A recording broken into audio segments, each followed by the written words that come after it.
Yo, it's Kier, and today's list is horror movie moments that made me laugh the hardest. A few weeks ago, I did one about moments that made me laugh the hardest at the movie. Today, it's going to be moments that made me laugh the hardest with the movie. So, intentionally funny. And as you know, if you follow my channel, I am not only a diehard horror movie fan, but I am also a stand-up comedian professionally. That's my full-time job. So I am not easy to make laugh when I am off the clock, frankly.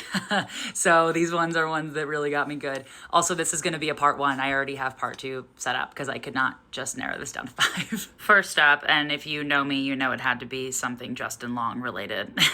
And full disclosure, I have another Justin Long one in part 2. But first up is Justin Long in Barbarian when he is Googling basement square footage counts when you list a home, and finding out it does. I don't know what it is about his delivery, but him looking at the computer and going, oh, hell yeah.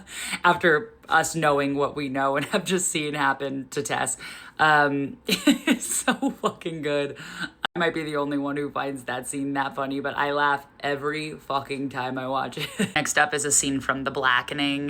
This movie is a proper horror comedy, even more comedy than horror, really. The scene where they're talking about, do we know any white people who might want to kill us? And she says, she pissed off a white guy on Twitter because she said that the O'Reilly Auto Parts theme song is more culturally relevant than the Star Spangled Banner. And then they all sing the O'Reilly Auto Parts theme song, including Dwayne Perkins doing the yow at the end. Most of comedy writing is very heady. It's a lot of like thinkers. So I really love when people are willing to just do a bit like that is just funny for the sake of like, it's funny.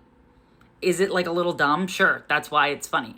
Also, I'm biased. In my personal stand-up set, when I'm performing, I do have a joke where the punchline is the O'Reilly Auto Parts theme song. So that joke also felt very much like it was written just for me. And frankly, she's correct because I can't explain it, but there is something that makes me feel deeply patriotic when I hear that song. O'Reilly. Next up is from the movie Grave Encounters. If you have not seen Grave Encounters, what's your fucking problem? Grave Encounters has been one of my hyperfixations for years, and I'm not going to shut up about it. But the scene when they are interviewing the groundskeeper, and he says that he has no scary anecdotes to tell, nothing has happened to him, no ghosts have approached him, and then they pay him $20. And the dude's delivery is unbelievable when they ask him the same question again, and then he's like, I saw a ghost right there. It was a really scary. So good. And then also Lance Preston's reaction as if he didn't just pay him to say that. Like he's genuinely surprised, going, wow, thank you. Such a fun fucking commentary in the beginning on like the whole ghost hunting world and the Travel Channel and all of that. I love it. Next up is from the movie X from 2022.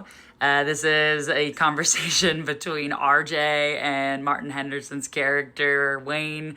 RJ says, like, no, you don't understand. My girlfriend is not like the other girls in there. She's nice. She's a good girl. She's a nice girl. And Wayne is like, excuse me? And he's upset. It's great because you think he's about to say something incredibly feminist and how just because they do these movies doesn't make them not nice girls. And then instead he goes, excuse me? I hate to break it to you, but ain't none of them nice girls.